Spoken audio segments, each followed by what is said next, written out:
Привіт. I'm Chuck Olinik, a Ukrainian-American who was baptized with the name Yaroslav, which is also the name that I use in the historical reenactment group, the Society for Creative Anachronism. And I've been exploring Slavic mythology and folklore and Slavic culture in this video series. I've also been trying to showcase things that are Ukrainian. Well, when the Russian invasion of Ukraine happened in February of 2022, a lot of artwork appeared in the spirit of Ukrainian patriotism and to dispel the Russian propaganda that there was no such thing as Ukrainian culture.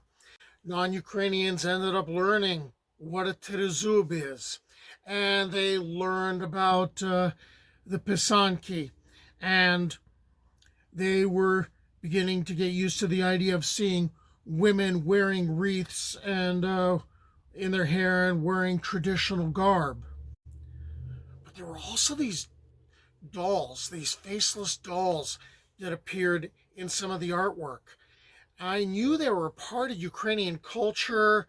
I didn't really know where they fit. I remembered seeing a couple in the house that my mom had made one for my sister, and there was one in my parents' bedroom, and I was, I guess, disinterested enough to really pursue it. I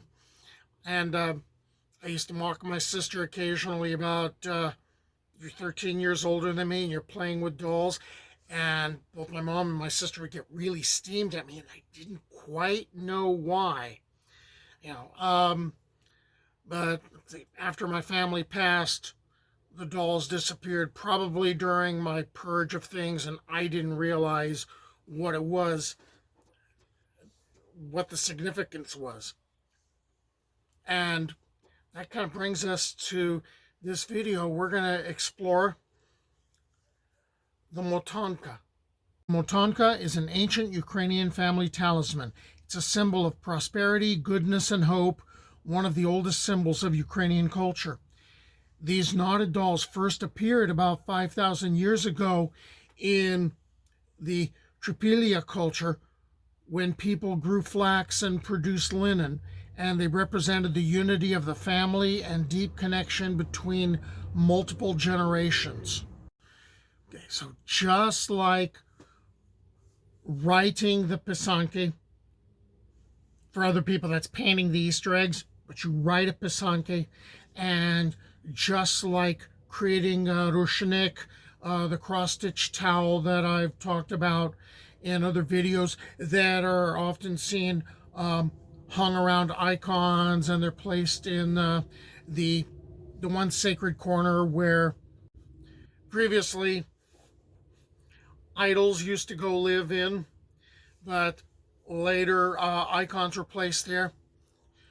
The Motanka has similar power as far as an amulet, and the name Motanka comes from the word motate, and it's to wind, like making a knotted doll out of fabric without the use of needle and scissors. You weren't supposed to use needle or scissors because, in a way, the dolls represented destiny, and it was felt that destiny could not be cut or pierced. So instead, threads are wound together and fabrics are knotted together, and it's often pieces of old garb that belong to family members that are going to dress the Motanka. And it's going to serve as a talisman of human destiny. The dolls are generally in the shape of a human figure, as in like a woman or a child. And sometimes, depending upon the purpose of the doll being created, there might be weaving dry grass in there or flowers or grains in order to help produce a better harvest. And the people who made the dolls were considered to be highly skilled. Each Motanka was unique. It was made only with good intentions, and sincerity, because it was believed that it had power and it would serve as a protector of the house or household or of its inhabitants. And the Motankas differ from ordinary dolls in that they have empty faces. And there's a couple of theories as to why the faces are empty. One is that evil spirits can't inhabit the doll without facial features. And kids aren't going to be picking up emotions from the doll. That, giving a doll a face, that could imperil someone's soul. It could be trapped in the doll. So either it's a blank face, or more commonly what I was seeing was a cross. And it would be basically made with, the threads crossing on the front of the face. And I would imagine they would be probably tied in the back and covered with the scarf or whatever headdress. And the cross was supposed to be a symbol of the sun. And the horizontal lines were apparently supposed to be feminine, and the vertical lines were supposed to be masculine. I'm not quite sure how that was supposed to affect the doll's performance. But I do know these were supposed to be created in a single day. No matter what the purpose of the creation of the doll was, and there's a number of different purposes, each Motanka is going to be dressed in an embroidered shirt, or actually probably pieces of an old embroidered shirt, and petticoat and all the other garb that goes with it, all selected according to like the regional, fashions and customs. And each also was going to act as a guard, for the family. And a skirt would be a symbol of the earth, and a shirt could have the connotations of 3 different lifetimes, past, present, and future. And there'd be necklaces involved. Probably one of the most important features, though, is either a headdress, could be a scarf, right? Could be a hat, but there's got to be some sort of a headdress because there's a connection between this and the sky. So, super sacred stuff. Also, the color choices matter. Red symbolized protection against diseases and evil spirits. Yellow, that's a personification of the life-giving power of the sun. All right? And green's a symbol of rebirth and health and youth. And you have blue, symbolizing the waters. Gee, that's kind of a no-brainer. Brown, Mother Earth and fertility. White, purity, harmony, the divine. The Motanka can be divided into 3 basic categories. There's the children's play dolls. Obredova, those are ceremonial dolls.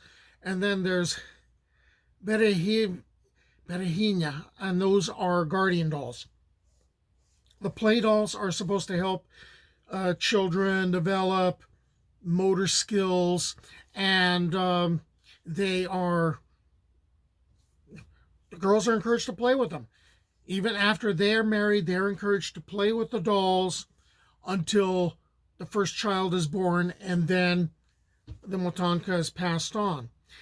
And then there'd be the ceremonial dolls, and the ceremonial dolls, those usually were made for, certain holidays, and so they get named accordingly, like Koleada for like a midwinter or maybe the winter solstice doll.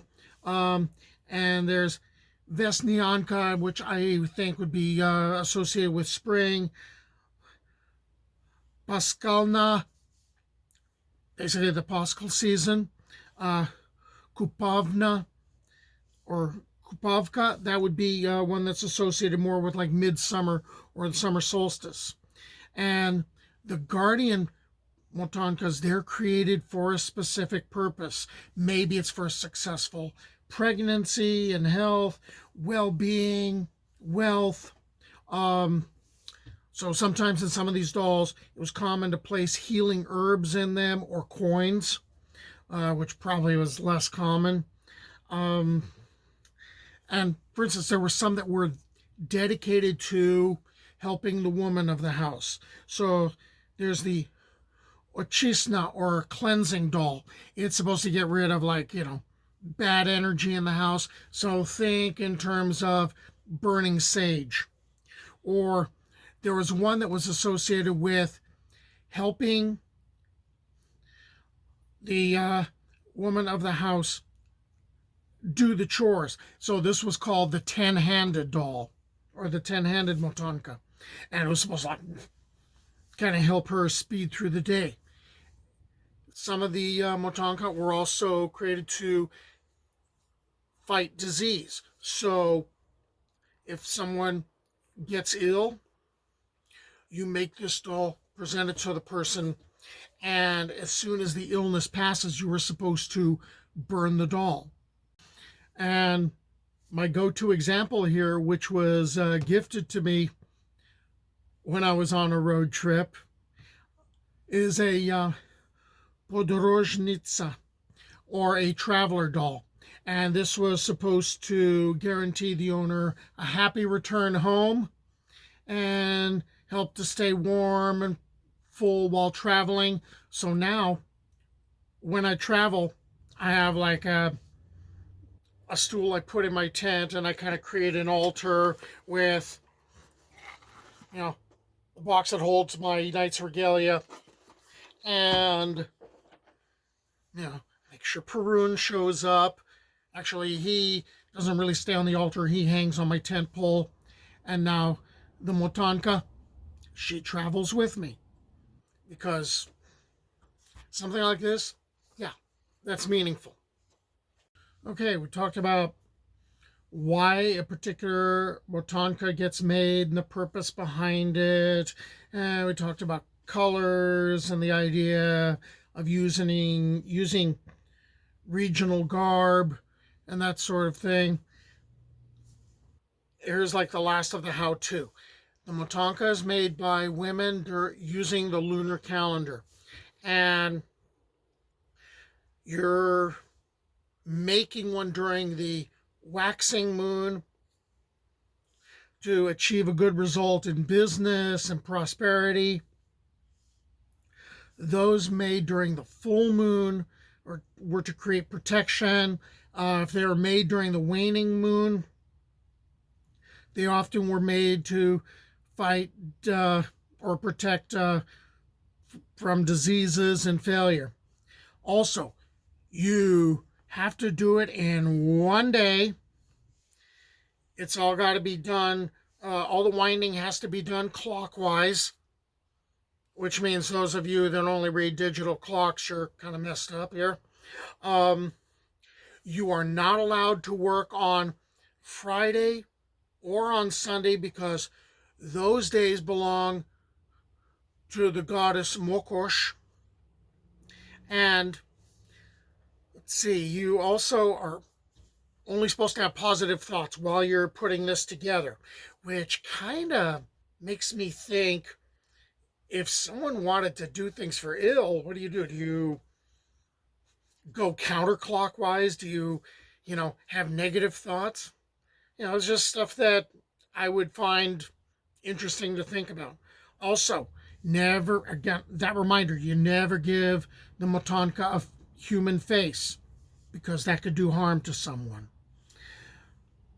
I never thought I'd be talking about dolls, but here we are. I hope you enjoyed this. I hope you stick around for other explorations of Slavic folklore and mythology and culture.